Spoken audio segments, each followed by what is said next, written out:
Hello everyone. आज हम लोग न्यू चैप्टर स्टार्ट करने वाले हैं, that is unit 4 and this is drives. This is about drives. ठीक है, हम लोग किस तरीके का मल्टीपल ड्राइव्स लाइक मैकेनिकल और इलेक्ट्रिकल ड्राइव्स हम लोग यूज़ कर सकते हैं मशीन्स में जहाँ पर इलेक्ट्रिसिटी का रिक्वायरमेंट होता है। तो ये हम लोग यहाँ पर देखेंगे। तो आज के आज के लेक्चर में हम लोग डील करने वाले हैं basically what is drive. Drive का हम लोग टाइप्स देखेंगे, मैकेनिकल और electrical drive. Types of supply देखेंगे कि अगर हम इलेक्ट्रिक ड्राइव यूज़ कर रहे हैं तो क्या क्या डिफरेंट टाइप्स ऑफ सप्लाई हम लाइक सिंगल फेज़, 3 फेज़, ठीक है, AC और DC सप्लाई हम यहाँ पर यूज़ कर सकते हैं। तो हम आज इनके बारे देखेंगे। तो शुरू करते हैं। What is drive. ठीक है, तो ड्राइव क्या है? तो ड्राइव से हम समझ सकते हैं कि अगर हम किसी मशीन में उसके मैकेनिकल मूवमेंट के लिए, रोटेशन के लिए, ठीक है, स्पीड को कंट्रोल करने के लिए या मोशन को कंट्रोल करने के लिए हम किसी सिस्टम को या डिवाइस को एम्प्लॉय कर रहे हैं, ठीक है, तो वो जो पर्टिकुलर सिस्टम होता है वो कहलाता है ड्राइव्स। ठीक है, सपोज़ हमारे पास कोई भी एक मशीन है, रोटेशनल मशीन या मोटर का एग्जांपल ले ले। ठीक है, तो मोटर को ड्राइव करने के लिए एक प्राइम मूवर का रिक्वायरमेंट होगा, सॉरी इलेक्ट्रिकल हम सप्लाई देंगे। तो ये जो आपका मोटर होगा, तो मोटर आपका मैकेनिकल आउटपुट देता है, ठीक है, यानी कि रोटेशनल के टर्म में, मोशन के टर्म में मोटर का आउटपुट होगा। तो इस जो मोटर का पार्ट्स है, ठीक है, जो रोटर है, तो वो रोटर रोटेट करेगा। ठीक है, तो यहाँ पर रोटेटिंग पार्ट मोटर का कौन हो गया? रोटर। तो ये जो आपका रोटर होगा, यहाँ पर इसको हम एज अ ड्राइव कंसिडर कर सकते हैं, क्योंकि ये मोटर एक कंप्लीट मशीन है। तो मोटर के अंदर एक रोटेशनल ड्राइव है, रोटेशनल पार्ट है, ठीक है, जो कि स्पीड को या फिर मोशन को कंट्रोल करेगा। एंड रोटेशनल के लिए हम लोग इसको जो इनपुट देंगे वो हमारे पास इलेक्ट्रिकल इनपुट होगा। ठीक है, तो इलेक्ट्रिकल इनपुट के हेल्प से हम इसको कन्वर्ट कर सकते हैं मैकेनिकल आउटपुट में। तो ये हमारा एक जो डिवाइस होगा या मशीन, ये मोटर कहलाएगा। ठीक है, एंड मोटर का जो पार्ट रोटेट कर रहा है, ठीक है, जो कि स्पीड कंट्रोल के काम आएगा, that will be called as drive. ठीक है, तो इस तरीके से हम लोग एग्जांपल ले सकते हैं कि बेसिकली ड्राइव क्या है। तो ऐसा सिस्टम जिसे हम मोशन के कंट्रोल के लिए कंप्लीट सिस्टम में या मशीन में, किसी मशीन में हम उनका एम्प्लॉयमेंट करते हैं, तो ये पार्ट जो होता है या फिर जो सिस्टम होता है उसे हम ड्राइव कहते हैं। इसका मल्टीपल एग्जांपल हो सकता है। हम कमर्शियल, डोमेस्टिक, ठीक है, इंडस्ट्रियल, किसी भी पर्पस के लिए हम ड्राइव्स का यूज़ करते हैं। जैसे अगर हम ट्रांसपोर्टेशन सिस्टम में या व्हीकल्स को देख लें, वहाँ पर भी आपका रोटेशनल सिस्टम है, ठीक है, तो ड्राइव वहाँ पर यूज़ हो रहा है। रोलिंग मिल्स, जितना भी मिल्स है, ठीक है, तो मिल में आपका रोटेशनल सिस्टम होता है, पुलीज लगा होता है, ठीक है, तो यहाँ पर यूज़ होता ही है। तो इस तरीके से हम जितना भी रोटेटिंग मशीन्स देखते हैं तो वहाँ पर ड्राइव्स का यूज़ होता है। ठीक है, तो इस तरीके से हम लोग ड्राइव को समझ सकते हैं। इसका अगर हम टाइप्स देखें तो बेसिकली हम लोग 2 क्लास में इसको क्लासीफाई कर सकते हैं, mechanical drive and electrical drive. तो मैकेनिकल ड्राइव से हम क्या समझेंगे कि मैकेनिकल ड्राइव यानी कि इसको मैकेनिकली मूव कराया जा रहा है, मैकेनिकली ड्राइव कराया जा रहा है। ठीक है, इसमें कोई भी ऑटोमेशन नहीं किया हुआ है, ठीक है, या फिर हमने कोई भी प्रोग्रामिंग नहीं किया है, किसी तरीके का हम इलेक्ट्रिक सप्लाई का यूज़ नहीं करेंगे। तो प्राइम मूवर्स के हेल्प से अगर हम किसी को सिस्टम को ड्राइव करते हैं, रोटेट कराते हैं, तो ये मैकेनिकल ड्राइव सिस्टम कहलाता है। जस्ट लाइक अगर हम पावर प्लांट में अगर देखें जहाँ पर टरबाइंस होता है, ठीक है, तो टरबाइंस का ब्लेड होता है, एंड टरबाइंस के ब्लेड को रोटेट कराने के लिए इसके ऊपर हाई प्रेशर का स्टीम इंजेक्ट कराया जाता है, या फिर फ्लो ऑफ वाटर के थ्रू हम इसको रोटेट करा सकते हैं। ठीक है, तो ये भी एक टाइप का ड्राइव है जिसको मैकेनिकली या फोर्स देकर, ठीक है, इसको मूव कराया जा रहा है। तो these type of system are called mechanical drive system. तो मैकेनिकल ड्राइव सिस्टम में स्पीड को कंट्रोल करने के लिए बेसिकली क्या क्या हमारे एलिमेंट्स और कंपोनेंट्स हो सकते हैं। तो यहाँ पर हम देख सकते हैं, first one is rack and pinion movement. ठीक है, तो मोशन को कंट्रोल करने के लिए या ड्राइव्स अपना काम करेगा, इसके लिए यहाँ पर जो कंपोनेंट्स का रिक्वायरमेंट होता है।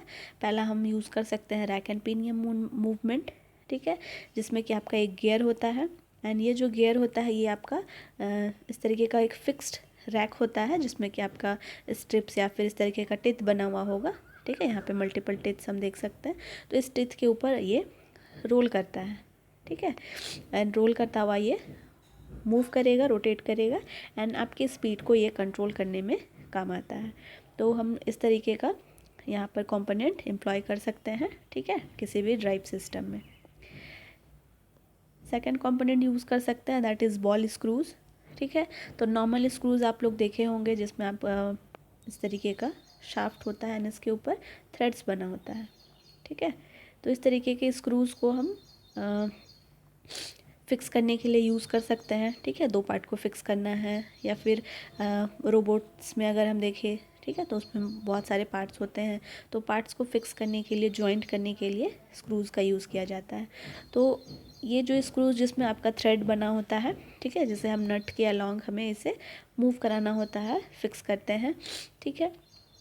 तो यहाँ पर फ्रिक्शन बहुत ज़्यादा होता है, ठीक है, ये फ्रिक्शन बहुत ज़्यादा होता है। तो अगर हम रोबोटिक्स में इस तरीके का स्क्रूज़ का यूज़ करें तो फ्रिक्शन की वजह से यहाँ पर पोजिशनल इनएक्यूरेसी का केस आ सकता है। तो इसके वजह से हम लोग मूवमेंट के लिए, स्मूथ मूवमेंट के लिए हम लोग स्क्रूज़ में का जो आपका थ्रेड बना होता है, ठीक है, ये आपका थ्रेड्स है, तो थ्रेड्स के बीच में यहाँ पर बॉल को एम्प्लॉय किया जाता है, ठीक है। आपका स्टील बॉल्स हो सकता है, ठीक है। तो इस बॉल बेयरिंग स्क्रूज़ को यहाँ पर रोबोटिक सिस्टम में एम्प्लॉय किया जाता है ताकि यहाँ पर फ्रिक्शन कम हो एंड, ठीक है, जॉइंट पर्पस के लिए या फिर कनेक्टिंग पर्पस के लिए स्क्रूज़ का यूज़ किया जा रहा है। तो यहाँ पर स्मूथ वर्क कैरी आउट किया जा सके, ठीक है। इसका एफिशिएंसी नॉर्मल स्क्रूज़ के टर्म में देखें तो काफ़ी होता है, 90% तक का बॉल स्क्रूज़ से हमें एफिशिएंसी मिल सकता है। गियर ट्रेन्स को भी एम्प्लॉय किया जा सकता है आपके मैकेनिकल ड्राइव सिस्टम में, ठीक है। तो गियर ट्रेन एक्चुअली में क्या होता है, ये आपका एक सिंगल इंडिविजुअल गियर है, ये आपका सेकंड गियर, ठीक है। तो ये आपका गियर कहलाता है एंड इस गियर्स को मल्टीपल नंबर ऑफ़ गियर्स जब आपका यूज़ किया जाता है किसी सिस्टम में तो हम लोग उसको गियर ट्रेन बोल सकते हैं, ठीक है। तो इस गियर ट्रेन में आपका different types of gears use किया जाता है, लाइक स्पर गियर, ठीक है, जिसमें आपका जो थ्रेड बना होगा वो स्ट्रेट थ्रेड होगा, ठीक है। इसके बॉडी पे जो थ्रेड्स बना होगा या तित बना होगा स्ट्रेट होगा। हेलिकल में आपको थोड़ा सा इस तरीके का स्लैंटिंग आपको कट्स मिलेगा या तित मिलेगा, ठीक है। एंड वॉर्म गियरिंग हमने लास्ट लेक्चर में देखा था, ये आपका इस तरीके का वॉर्म शाफ्ट बना होता है, वॉर्म टाइप का,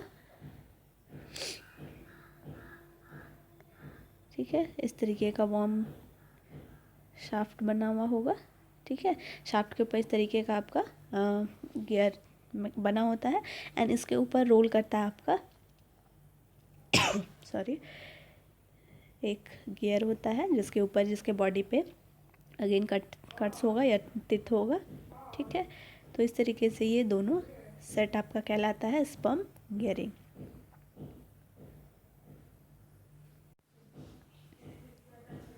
नेक्स्ट एम्प्लॉय कर सकते हैं बेल्ट ड्राइव्स, ठीक है। तो बेल्ट ड्राइव्स आप लोगों ने देखा भी होगा, ठीक है। ये आपका जनरली हम लोग मिल्स में इस तरीके का सिस्टम देखते हैं जहाँ पर 2 पुली या फिर इस तरीके का 2 गियर होता है एंड ये आपका बेल्ट, ठीक है, फ्लेक्सिबल मटेरियल या फ्लेक्सिबल मटेरियल का एक बेल्ट बना होता है एंड दोनों आपका जो पुली होगा या फिर रोटेटिंग शाफ्ट है ये दोनों एक दूसरे से इंटरलिंक्ड रहता है एंड ये मैकेनिकल पावर को ट्रांसफ़र करता है from one pulley to another pulley या one rotating shaft to another rotating shaft. Same अगर हम बेल्ट को रिप्लेस कर दे चेन से, ठीक है, तो आपका चेन ड्राइव बनेगा, ये आपका व्हीकल सिस्टम में यूज़ किया जाता है, ठीक है, जो आपका एक व्हील से दूसरे व्हील तक मैकेनिकल रोटेशन या मैकेनिकल पावर को ट्रांसफ़र करता है, ठीक है। तो हम लोग मैकेनिकल ड्राइव्स में हम लोग इस तरीके का एम्प्लॉयमेंट देख सकते हैं मल्टीपल कंपोनेंट्स या मल्टीपल एलिमेंट्स के साथ। Next type of drive system है इलेक्ट्रिकल ड्राइव सिस्टम, ठीक है। तो इलेक्ट्रिकल ड्राइव सिस्टम में हम लोग मैकेनिकली या फिर कोई फोर्स हम लोग अप्लाई नहीं करते हैं रोटेट कराने के लिए, बट यहाँ पर हम लोग electrical power as a input देकर हम लोग रोटेशन यानी कि मैकेनिकल आउटपुट हम लोग ऑब्टेन करते हैं। तो इलेक्ट्रिकल टू मैकेनिकल आपका कन्वर्जन जो डिवाइस करता है वो कहलाता है मोटर, ठीक है, इलेक्ट्रिकल मोटर। दैट मीन्स कि जब हम लोग इसको इलेक्ट्रिकल इनपुट अप्लाई करेंगे तो ये मैकेनिकल आउटपुट या रोटेशन या मोशन के टर्म में आपको आउटपुट देगा। तो यहाँ पर ब्लॉक डायग्राम के हेल्प से समझ सकते हैं। दिस इज़ मोटर, ठीक है। मोटर को इनपुट दिया जा रहा है इलेक्ट्रिकल एसी सोर्स से, एसी या डीसी दोनों टाइप का मोटर यूज़ कर सकते हैं, ठीक है। इन दोनों के बीच में एक पावर मॉड्यूलेटर लगाया जाता है, ठीक है। ये पावर मॉड्यूलेटर क्या करता है, जो भी सोर्स है, सोर्स के आउटपुट को ये रेगुलेट करता है, मॉड्यूलेट करेगा, ठीक है। एंड ये मोटर को फिर ट्रांसफ़र करता है, ठीक है। मोटर का स्पीड को हमें कंट्रोल करना होता है। तो इन केस अगर हमें मोटर की स्पीड को कंट्रोल करना है, ठीक है, कभी ज़्यादा करना है, कम करना है, तो उस केस में ये पावर मॉड्यूलेटर काम आता है। ऑल्सो ये पावर मॉड्यूलेटर डिसाइड करता है कि मोटर आपका ब्रेकिंग मोड में काम कराना है मोटर को, ठीक है, या फिर जनरेटिंग मोड में, या फिर मोटरिंग मोड में, ठीक है। मोटर को मोटरिंग मोड में काम कराना है या ब्रेकिंग मोड में। तो ये पावर मॉड्यूलेटर पावर को रेगुलेट करके डिसाइड करता है, ठीक है। तो मोटर को इनपुट सप्लाई मिल गया है एंड इसके बाद ये वर्किंग ऑपरेशन मशीन में जैसे हमने पढ़ा होगा, तो ये अपने वर्किंग प्रिंसिपल को फॉलो करते हुए आउटपुट प्रोवाइड करेगा। दैट मीन्स कि in terms of mechanical output, ठीक है, यानी कि मोशन के टर्म में, रोटेशन के टर्म में, एक्सेलरेशन के टर्म में ये लोड को आउटपुट प्रोवाइड करेगा, ठीक है। ये हम लोग इलेक्ट्रिकल सिस्टम को हम लोग ऑटोमेशन भी कर सकते हैं, ठीक है। तो ऑटोमेशन के लिए हमें सबसे ज़्यादा इम्पॉर्टेंट होता है क्लोज लूप सिस्टम, ठीक है। तो क्लोज लूप सिस्टम बनाने के लिए अगर हम क्लोज लूप सिस्टम बना देते हैं तो सिस्टम हमारा ऑटोमेशन हो सकता है, एरर करेक्शन हो सकता है, एरर डिटेक्शन हो सकता है यहाँ पर, ठीक है। तो इसके लिए हम यहाँ जो आपको आउटपुट मिलेगा मोटर का आउटपुट, ये हम लोग सेंसिंग एलिमेंट, ठीक है, सेंसर्स के थ्रू हम यहाँ पर control unit and control unit के थ्रू हम वापस से इसको इनपुट कराते हैं मोटर में, ठीक है। ये वापस से इनपुट जाएगा मोटर में, यानी कि इसे हम फीडबैक बोल सकते हैं, ठीक है। ये आउटपुट वापस से फीडबैक हो रहा है in the input terminal of the motor. तो इस तरीके का फीडबैक सिस्टम या फिर क्लोज लूप सिस्टम हम डिज़ाइन करके सिस्टम को ऑटोमेटिक या फिर एरर करेक्टिंग डिवाइस हम लोग बना सकते हैं, ठीक है। तो आपका जो इलेक्ट्रिकल ड्राइव होगा ये आपका लोड कंस्टिट्यूट करेगा, पावर मॉड्यूलेटर होगा मोटर, ठीक है, जो एक्चुअल में आपका मशीन होगा, इलेक्ट्रिक ड्राइव की तरह काम करेगा, सोर्स होगा, ठीक है, मोटर को पावर देने के लिए, एंड कंट्रोल यूनिट होगा जो आपके एरर्स जो भी आ रहे होंगे उनको ये कंट्रोल करेगा, ठीक है। तो इलेक्ट्रिक ड्राइव का डिफरेंट एडवांटेजेस डिसएडवांटेजेस हो सकता है, यहाँ पे दिया हुआ है।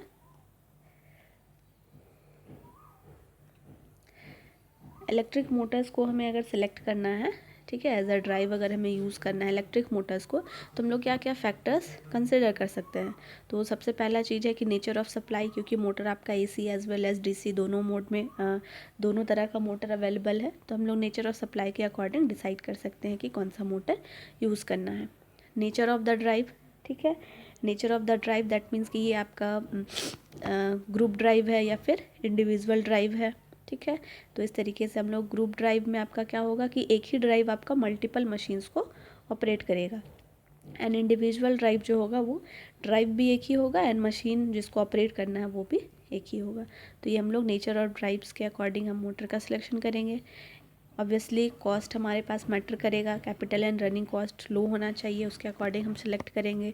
Maintenance requirement as low as possible होना चाहिए, स्पेस एंड वेट रेस्ट्रिक्शंस भी कम होना चाहिए, ठीक है। Environmental and location, environmental conditions के साथ ये विथस्टैंड करने जैसा होना चाहिए, ठीक है। Nature of load that means कि इन टर्म्स ऑफ हम लोग टॉर्क कैरेक्टरिस्टिक्स यहाँ पर डिसाइड करेंगे कि किस टाइप का लोड हम यूज़ करने वाले हैं विथ इलेक्ट्रिक मोटर्स, तो उसके अकॉर्डिंग हम मोटर का सिलेक्शन कर सकते हैं। इलेक्ट्रिक कैरेक्टरिस्टिक्स ऑब्वियसली मोटर का हम चेक करेंगे, ठीक है। इसमें आपका डिफरेंट टाइप्स ऑफ कैरेक्टरिस्टिक्स होता है जो हम लोग आगे डील करेंगे starting characteristics, running characteristics, speed control, braking characteristics. तो different based on the different types of characteristics हम लोग मोटर का सिलेक्शन करेंगे। Next point is size and rating of and duty cycle of motors. Obviously duty cycle high होना चाहिए, ठीक है।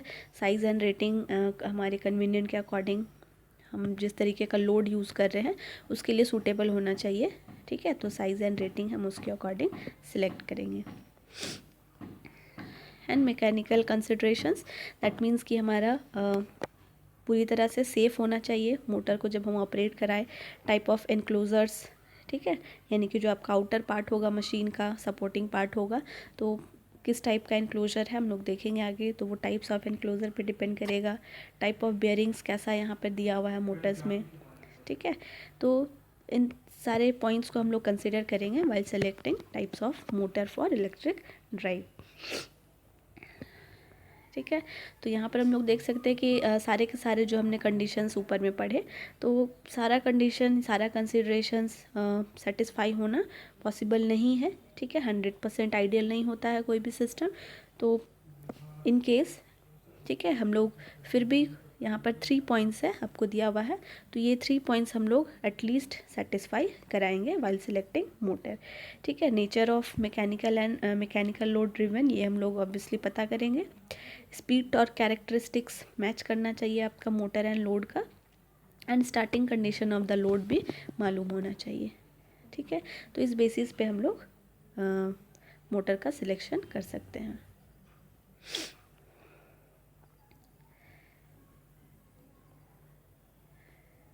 Nature of electric supply, हम लोग अगर इलेक्ट्रिक ड्राइव यूज़ कर रहे हैं तो हम लोग एज अ सोर्स हम लोग किस तरीके का सोर्स यूज़ कर सकते हैं, किस तरीके का इलेक्ट्रिक सप्लाई यूज़ कर सकते हैं।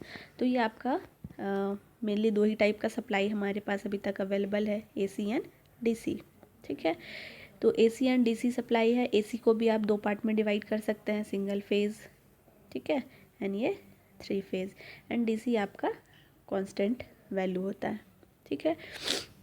यहाँ पर आपको कंपैरिजन चार्ट दिया हुआ है सिंगल फेज़ एंड 3 फेज़ का AC के केस में, ठीक है। तो यहाँ पर सिंगल फेज़ जो होता है, सिंगल फेज़ में आपका 2 ही कंडक्टर होता है, एक आपका लाइन या फिर फेज़ वाला वायर बोल सकते हैं, एंड दूसरा आपका न्यूट्रल होता है। तो सिंगल फेज़ सप्लाई में आप किसी भी लोड को ऑपरेट करना चाहते हैं तो आप इन 2 वायर से, लाइन एंड न्यूट्रल वायर से कनेक्ट करके ऑपरेट कर सकते हैं। बट 3 फेज़ के केस में क्या होता है, हमारे पास 3 वायर होता है, ठीक है, 3 फेज़ होता है, RYB के नाम से हम लोग जानते हैं, एंड एक 4th वायर होता है, दैट इज़ न्यूट्रल। इसका वेव फॉर्म अगर हम देखें तो सिंगल फेज़ का आप इस तरीके का साइनोसॉइडल वेव फॉर्म बनाते हैं, AC को रिप्रेजेंट करता है, ठीक है।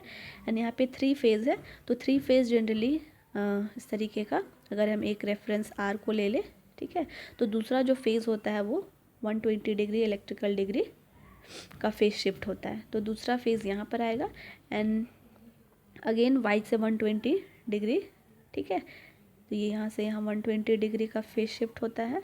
Y से B का डिस्टेंस ये भी 120 डिग्री इलेक्ट्रिकल डिग्री होगा, एंड B का अगेन R से डिस्टेंस देखें तो ये भी 120 डिग्री फेज़ शिफ्ट होता है, ठीक है। तो इसको जब आप वेव फॉर्म में कन्वर्ट करेंगे तो आपको इस तरीके का वेव फॉर्म मिलेगा, ठीक है। जब हमने रेफरेंस R लिया तो R का आपका सिंपल साइनोसॉइडल बनेगा, ठीक है, एंड दूसरा जो Y होगा वो 120 डिग्री लैग कर रहा होगा, तो 120 डिग्री ये पीछे से आएगा, ठीक है। नेक्स्ट जो आएगा, ठीक है, तीसरा जो आएगा वो 240 डिग्री, यानी कि R के रेफरेंस में अगर देखें तो 240 डिग्री ये लैग करेगा, ठीक है। तो इस तरीके से आपका वेव फॉर्म यहाँ पर बनेगा। नंबर ऑफ़ वायर्स हमने देखा, यहाँ पर 2 ही वायर का रिक्वायरमेंट होता है, यहाँ पर 3 फेज़ के लिए एंड एक न्यूट्रल के लिए। वोल्टेज जो कैरी करता है single phase that is 230 volt, and 3 phase के केस में 440 या 415 हम लोग कंसिडर करते हैं। Power transfer capability single phase में मिनिमम होता है, 3 फेज़ में हम मैक्सिमम पावर ट्रांसफ़र कर सकते हैं। तो इस तरीके से आपको कंपैरिजन यहाँ पर दिया हुआ है, ठीक है, in terms of AC and DC। तो अकॉर्डिंगली हम लोग यहाँ पर सिलेक्ट कर सकते हैं कि हमारे लिए कौन ज़्यादा बेनिफिशियल है, कौन ज़्यादा एडवांटेजेस है, एंड उसके अकॉर्डिंग हम लोग अगर एसी सप्लाई हम चूज़ कर रहे हैं मोटर के लिए तो हम एसी सिंगल फेज़ या 3 फेज़ अकॉर्डिंगली सिलेक्ट कर सकते हैं। डीसी सप्लाई, ठीक है, डीसी सप्लाई आपका कांस्टेंट वैल्यू होता है, ठीक है। t = 0 पे आपने जितना मैग्नीट्यूड अप्लाई किया था, t टेंड्स टू इन्फिनिटी पे भी आपको उसी मैग्नीट्यूड का वोल्टेज अप्लाई होता रहेगा, ठीक है। अगर हमारे पास सपोज़ एसी सप्लाई है, ठीक है, तो एसी को हम डीसी में कन्वर्ट कर सकते हैं with the help of rectifier, ठीक है। तो रेक्टिफायर एक ऐसा डिवाइस है जो एसी को डीसी में कन्वर्ट करता है। तो अगर हमारे पास एसी सप्लाई अवेलेबल है तो हम इसे डीसी में कन्वर्ट कर सकते हैं, ठीक है। एंड इसके अकॉर्डिंग फिर हम डीसी सप्लाई यूज़ कर सकते हैं अगर हमारे पास डीसी मोटर अवेलेबल है, ठीक है। टाइप ऑफ ड्राइव्स हमने देखा था, ग्रुप ड्राइव या इंडिविजुअल ड्राइव होता है। तो ग्रुप ड्राइव में आपका एक ड्राइव रहेगा, ठीक है, एंड ये मल्टीपल मशीन्स को ऑपरेट कर रहा होगा, ठीक है। इंडिविजुअल ड्राइव में आपके पास एक ही रोटेटिंग ड्राइव होगा एंड ये सिंगल मशीन को ही ड्राइव करेगा, ठीक है। इसका वेरियस एडवांटेज डिसएडवांटेज आपको दिया हुआ है, ठीक है, आप लोग उसको रिवाइज कर सकते हैं। तो ये था हमारा introduction part, what is drive, ठीक है, type of drives, electric drive, mechanical drive में क्या क्या कंपोनेंट्स आप कंसिडर कर सकते हैं, इलेक्ट्रिक ड्राइव्स में आप क्या क्या कंसिडर कर सकते हैं, एंड इलेक्ट्रिक मोटर अगर आप सेलेक्ट कर रहे हैं उसे एज अ ड्राइव ऑपरेट कराने के लिए तो आप उसके लिए क्या क्या फैक्टर्स कंसिडर कर सकते हैं, टाइप ऑफ सप्लाई आप किस तरीके से सिलेक्ट कर सकते हैं, ठीक है। तो ये था आपका complete introduction part about the electric और mechanical drives. Okay, thank you everyone.